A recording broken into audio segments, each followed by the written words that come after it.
여러분, 혹시 요즘 계단을 오를 때 예전과 다르게 숨이 차시나요? 아니면 의자에서 일어날 때 팔걸이를 꼭 잡아야 하시나요? 만약 그렇다면 지금 이 순간이 매우 중요합니다. 왜냐하면 여러분의 몸에서 조용히, 그러나 확실하게 근육이 사라지고 있을 수 있기 때문입니다. 제가 30년 넘게 환자분들을 진료하면서 가장 안타까웠던 순간이 언제였는지 아십니까? 바로 선생님, 진작 알았더라면 좋았을 텐데요 라는 말을 들을 때였습니다. 특히 근육 감소증은 초기에만 관리하면 충분히 막을 수 있는데 많은 분들이 그냥 나이 들면 당연한 거라고 생각하고 방치하다가 돌이킬 수 없는 상태가 되어 찾아오십니다. 그런데 놀라운 사실을 하나 알려드리겠습니다.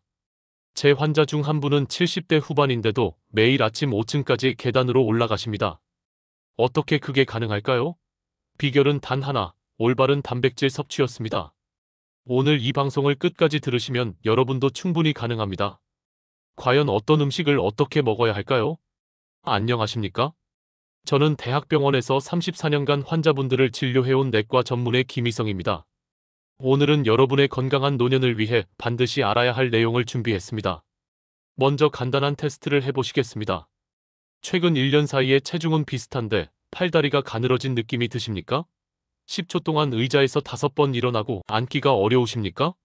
계단 한 층만 올라가도 숨이 차서 난간을 잡으십니까? 이 중 하나라도 해당된다면 근육 감소증의 신호일 수 있습니다. 근육 감소증이 왜 무서운지 아십니까? 단순히 힘이 없어지는 것에 그치지 않습니다. 근육이 줄어들면 낙상 위험이 3배 증가하고 당뇨병 발병률이 높아지며 면역력이 떨어집니다. 결국 독립적인 생활이 불가능해져 가족에게 의존하게 되는 것이죠. 하지만 오늘부터 제대로 관리하시면 충분히 예방할 수 있습니다. 근육의 중요성과 감소 현상. 제가 30년 동안 진료실에서 발견한 놀라운 사실이 있습니다.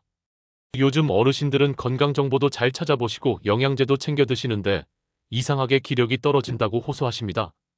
왜 그럴까요? 바로 단백질을 제대로 섭취하지 않고 계시기 때문입니다. 저는 계란을 매일 2개씩 먹는데요 라고 말씀하시는 분들이 많습니다. 하지만 계란 2개로는 턱없이 부족합니다.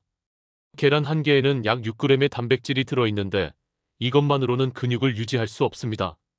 근육이 왜 그렇게 중요할까요? 근육은 단순히 우리 몸을 움직이게 하는 역할만 하는 게 아닙니다. 근육은 건강 저장고입니다. 질병이나 수술 후 회복할 때 근육에 저장된 단백질을 꺼내 사용합니다. 또한 근육은 혈당을 조절하는 포도당을 저장하고 호르몬 분비를 조절하며 우리 몸의 면역 체계를 지원합니다. 그런데 안타깝게도 근육은 가만히 놔두면 자연스럽게 감소합니다. 30세 이후부터 매년 0.5%씩 줄어들기 시작하여 50세 이후에는 1%씩, 70세 이후에는 최대 3%까지 감소합니다. 계산해보면 70세에서 80세 사이 10년 동안 근육량이 30%까지 줄어들 수 있습니다. 더 큰 문제는 근육량이 30% 감소하면 근력은 그보다 1.5배에서 3배까지 더 많이 감소한다는 것입니다. 쉽게 말해 근육이 100에서 70으로 줄면 실제 힘은 100에서 10 정도로 떨어진다는 뜻입니다.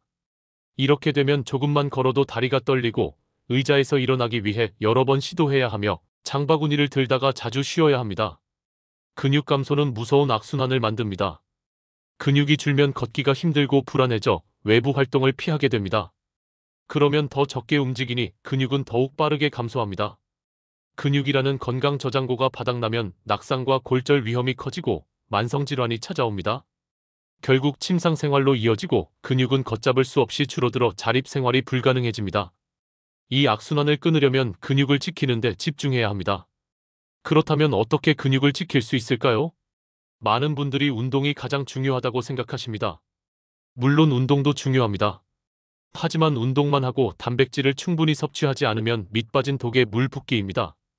왜냐하면 단백질이 바로 근육을 만드는 재료이기 때문입니다. 재료 없이는 아무리 운동해도 근육이 만들어지지 않습니다.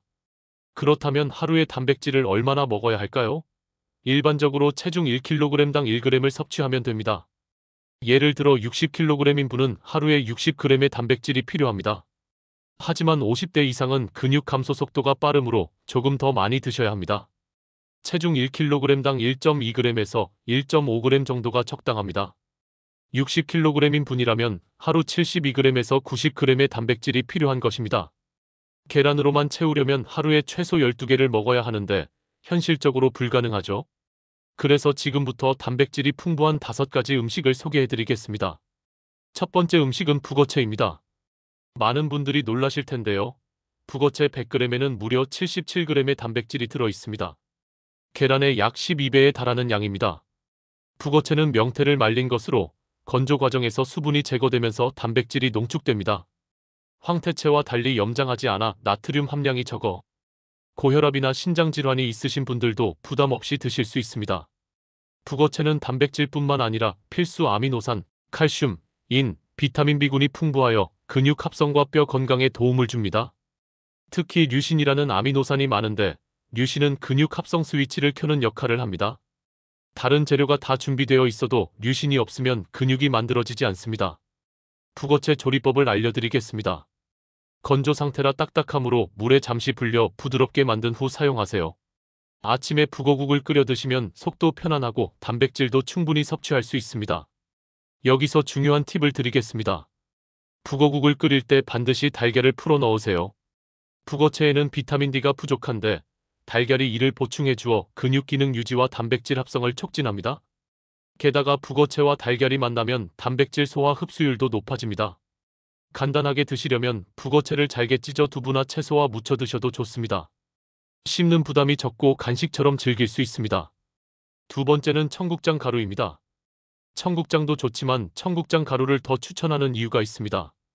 첫째, 단백질 함량이 일반 청국장의 2배입니다. 같은 양을 먹어도 단백질을 2배로 섭취할 수 있습니다.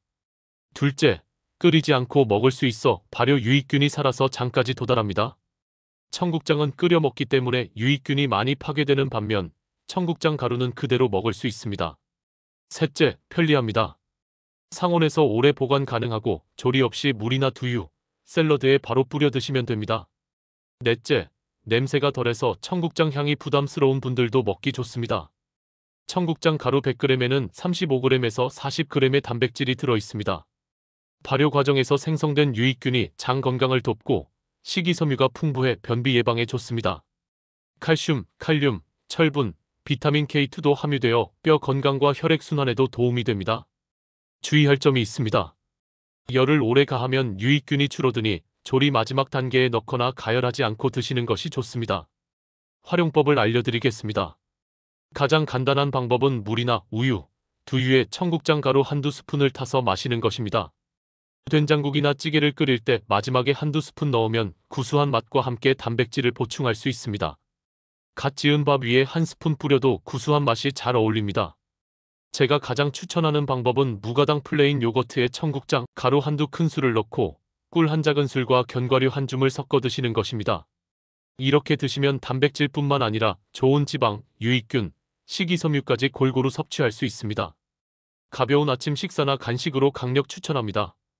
세 번째는 그릭 요거트입니다.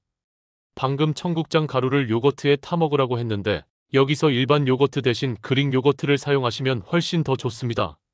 그릭 요거트는 일반 요거트에서 수분과 유청을 제거한 것으로 단백질이 거의 2배 농축되어 있습니다. 일반 요거트보다 더 걸쭉하고 단백질이 많아 포만감이 오래갑니다. 그릭 요거트 100g에는 약 10g의 단백질이 들어있습니다. 칼슘과 칼륨도 풍부해 뼈 건강에 도움이 되고 유익균이 장내 환경을 개선하여 변비 예방과 면역력 향상에 유리합니다. 부드럽고 소화가 잘 되어 치아나 소화력이 약한 어르신들도 부담 없이 드실 수 있습니다. 다만 무가당 제품을 선택하셔야 불필요한 당분 섭취를 막을 수 있습니다. 제가 추천하는 레시피를 알려드리겠습니다. 그릭 요거트 150g에 방울토마토 5개, 삶은 계란 1개, 블루베리 15개에서 20개를 올립니다. 여기에 꿀과 엑스트라 버진 올리브 오일, 소금을 약간 뿌려 드세요. 단백질, 탄수화물, 지방, 식이섬유가 조화로운 완벽한 한 끼 식사가 됩니다. 그릭 요거트를 마트에서 구매하면 100g당 3,000원이 조금 넘어 부담스러울 수 있습니다. 그래서 집에서 만드는 방법을 알려드리겠습니다. 준비물은 무가당 플레인 요거트 1.8리터, 깨끗한 면보 하나, 큰 그릇 하나입니다. 무가당 플레인 요거트 1.8리터는 마트에서 7,000원에서 8,000원이면 구입할 수 있습니다. 이렇게 만들면 대여섯 번 먹을 분량의 그릭 요거트를 만들 수 있습니다. 방법은 간단합니다. 무가당 플레인 요거트를 깨끗한 면보에 붓고 그 아래에 큰 그릇을 받쳐둔 상태로 냉장고에서 12시간 정도 걸러줍니다. 그러면 유청이라는 맑은 액체가 걸러지고 면보 위에는 그릭 요거트가 남습니다. 이것을 깨끗한 보관 용기에 담아 드시면 됩니다. 여기서 중요한 팁을 하나 더 드리겠습니다. 걸러진 유청을 버리지 마세요. 유청에는 단백질, 칼슘, 비타민 B군이 들어있습니다. 밥을 지을 때 유청을 넣거나 국이나 찌개, 죽을 끓일 때 물 대신 사용하시면 은은한 감칠맛과 영양을 더할 수 있습니다. 네 번째는 렌틸콩입니다. 최근 인기가 많은 슈퍼푸드 콩으로 붉은색이나 초록색의 작고 납작한 콩입니다. 100g에 25g의 단백질이 들어있는 식물성 단백질의 보고입니다. 단백질뿐만 아니라 식이섬유, 비타민 B군, 엽산, 철분, 칼륨 등의 영양소가 풍부해 근육뿐 아니라 심장 건강, 소화 개선, 빈혈 예방에 효과적입니다. 특히 식이섬유 함량이 높아 혈당을 서서히 올리고 콜레스테롤 관리에 좋아 당뇨나 고지혈증이 있는 분들에게 훌륭한 식품입니다. 수많은 콩 중에서 왜 렌틸콩을 추천하느냐고 물으시면 세 가지 이유가 있습니다.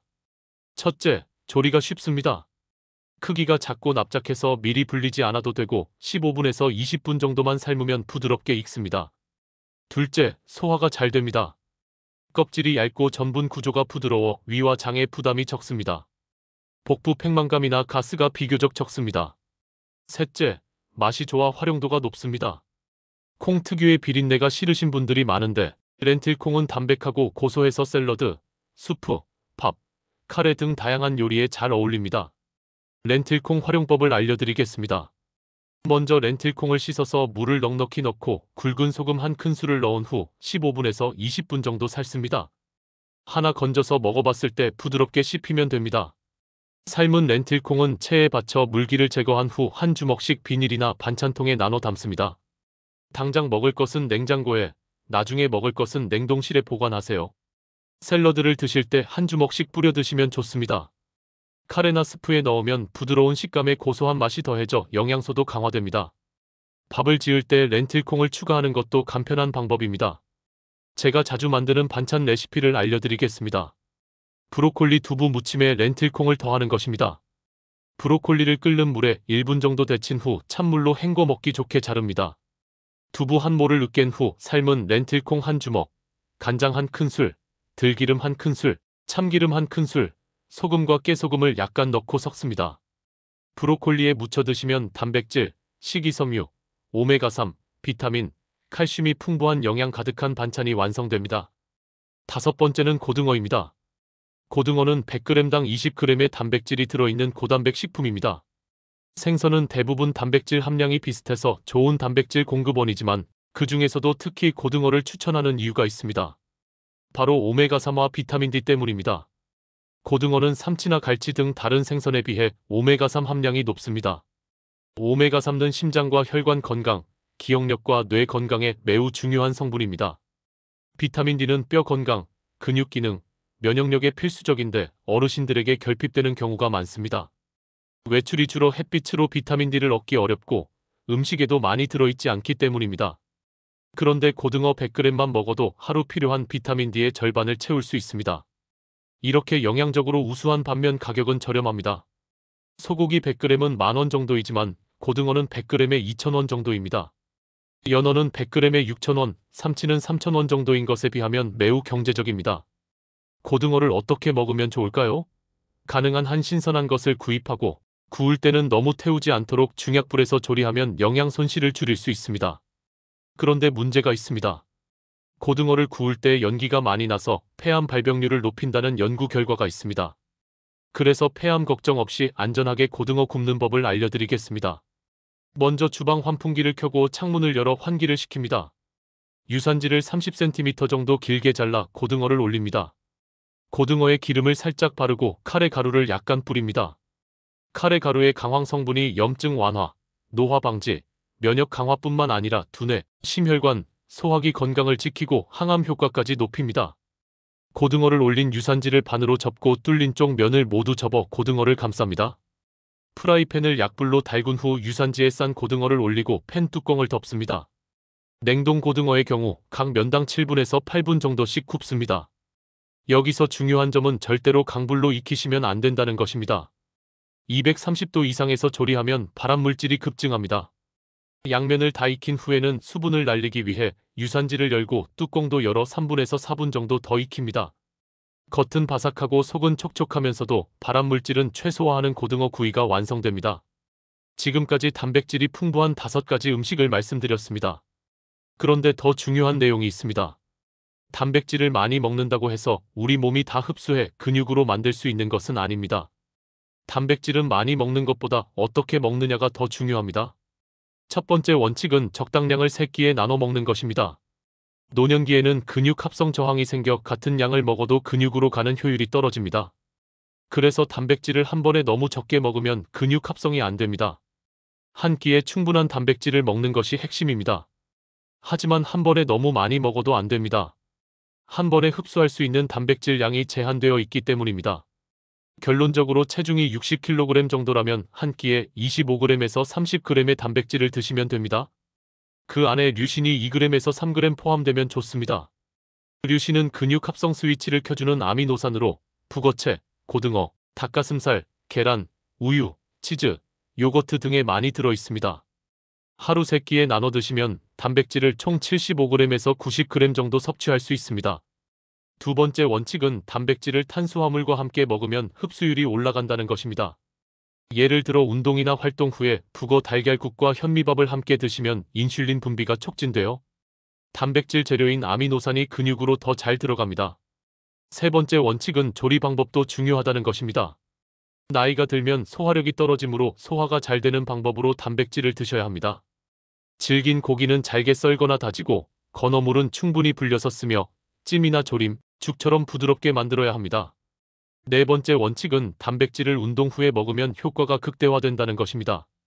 근력 운동 20분에서 30분을 한 후 1시간에서 2시간 안에 단백질을 섭취하면 근육 합성이 가장 활발하게 이루어집니다. 지금까지 말씀드린 내용을 바탕으로 근육을 지키는 황금 식단 예시를 보여드리겠습니다. 이 식단은 단백질, 류신, 비타민 D까지 골고루 포함하여 근육과 뼈를 동시에 지키는 구성입니다. 아침 식사입니다. 무가당 그릭 요거트 150g에 청국장 가루 10g, 삶은 계란 1개를 넣습니다. 여기에 견과류 1줌, 블루베리와 방울토마토를 곁들이세요. 맛을 부드럽게 하려면 꿀 1티스푼, 건강한 지방을 위해 올리브 오일 몇 방울, 소금을 살짝 뿌리면 완성입니다. 이 한 그릇으로 단백질 약 28g, 류신, 비타민 D, 항산화 영양소까지 모두 섭취할 수 있습니다. 점심 식사입니다. 고등어 구이 한 토막, 약 100g에는 단백질 20g이 들어있습니다. 반찬으로 시금치 나물 50g을 곁들여 철분과 항산화 성분을 보충하세요. 현미밥 100g으로 에너지를 채웁니다. 이렇게 하면 오후에도 기운이 떨어지지 않고 혈당도 안정됩니다. 점심 한 끼에 단백질 28g, 류신, 비타민 D까지 충분히 섭취할 수 있습니다. 저녁 식사입니다. 북어채 15g과 계란 1개를 넣은 북어채 달걀국을 끓입니다. 여기에 햇빛에 잘 말린 표고버섯 30g을 넣으세요. 표고버섯은 비타민 D가 풍부해 뼈 건강에 좋습니다. 렌틸콩 브로콜리 두부 무침을 곁들이면 두부 80g과 삶은 렌틸콩 30g으로 식물성 단백질과 식이섬유를 더할 수 있습니다. 현미밥 100g으로 마무리하면 속은 편하고 포만감은 오래갑니다. 저녁 한 끼에 단백질 33g, 류신, 비타민 D, 칼슘, 식이섬유를 골고루 섭취할 수 있습니다. 이렇게 먹으면 하루 동안 약 90g의 단백질을 섭취할 수 있습니다. 충분한 단백질을 3끼에 나눠 먹었고 충분한 류신과 함께 먹었기 때문에 근육 공장이 제대로 돌아갈 수 있습니다. 게다가 비타민 D와 칼슘도 든든해서 근육을 지키고 뼈 건강까지 챙기는 완벽한 황금 식단입니다. 오늘 소개해드린 음식과 식단은 단순히 배를 채우는 한 끼가 아니라 근육과 뼈, 면역과 혈관까지 지키는 진정한 건강 처방입니다. 나이가 들어도 기운차게 걷고 계단을 가볍게 오르며 여행도 즐길 수 있는 힘은 바로 근육에서 나옵니다. 단백질이 풍부한 식사를 매일 실천하면 한 달 후에는 분명히 달라집니다. 어제보다 오늘, 오늘보다 내일이 더 건강해지는 변화를 경험하실 수 있습니다. 제가 30년 넘게 환자분들을 진료하면서 확신하게 된 것이 있습니다. 건강은 거창한 것이 아니라 매일의 작은 실천에서 시작된다는 것입니다. 오늘부터 바로 실천하세요. 그리고 이 정보를 아직 모르는 가족과 친구들에게 꼭 전해주세요. 여러분이 나누는 이 정보 하나가 누군가의 일상과 삶을 바꾸는 전환점이 될 수 있습니다. 지금 구독과 좋아요 버튼을 눌러주시고 댓글에 이렇게 적어주세요. 나는 오늘부터 근육 지키기를 시작합니다. 그 댓글 하나가 여러분에게는 꾸준히 실천하는 동기가 되고 다른 분들에게는 든든한 응원이 됩니다. 다음 방송에서도 여러분의 건강을 위한 정보를 준비해서 찾아뵙겠습니다. 나이와 상관없이 활력 넘치는 삶, 진심으로 응원합니다. 건강한 하루 보내세요. 감사합니다.